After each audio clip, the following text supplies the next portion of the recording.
So, what more actual provocation can still be squeezed out of A Quiet Place will probably be up for debate in day one. What I mean in that is that your enjoyment of this third movie in the series may all depend on how necessary you believe it actually is. For me, I'm kind of iffy.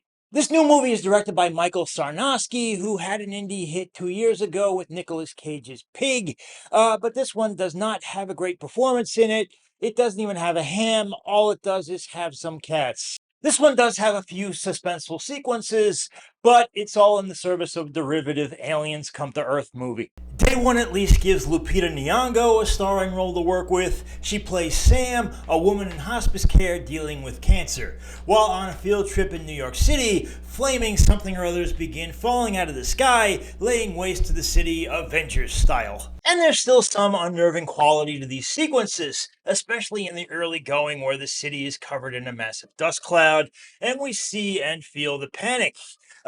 People are just grasping for any sort of refuge as these monsters, they're chittering and they're growling, and they're waiting for anybody to make a sound. Later, as Sam and a bunch of others hide out in a theater, they soon discover these things have a great sense of hearing, though too late for some. The movie gets some good mileage out of generators and other such things that just spring to just loud enough life.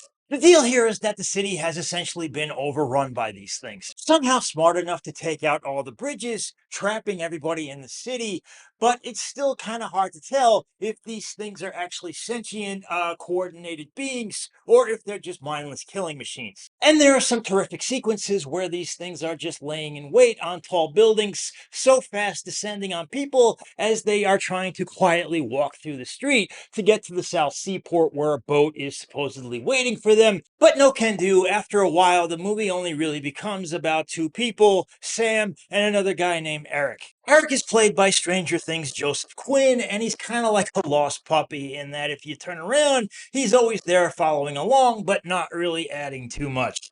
He's the traveling companion, there to exchange dialogue with, but the character is mostly clawing. The good thing is that the monsters get more of a showing in this. They're predators, and at one point we even get so close that it's kind of a thrill to see their supersonic ears. Anyone hoping for more of a clue as to what they want, though, are probably going to have to wait till day two at least. Of the two main characters, Nyong'o's Sam is the better. She's resourceful, somewhat moving, and understands the sentimental value of a New York slice of pizza. One place where this movie does go wrong is that it doesn't include subtitles when these two low talk. There were scenes where I couldn't tell if these two were swapping survival tips or if they were trying to encourage the other to wear a puffy shirt. These two also just seem to get lucky here. With some of these side characters, they tear a shirt and they're ripped to shreds in seconds. But with these two, they're clattering around, they're knocking things over, and the monsters are slow at this point.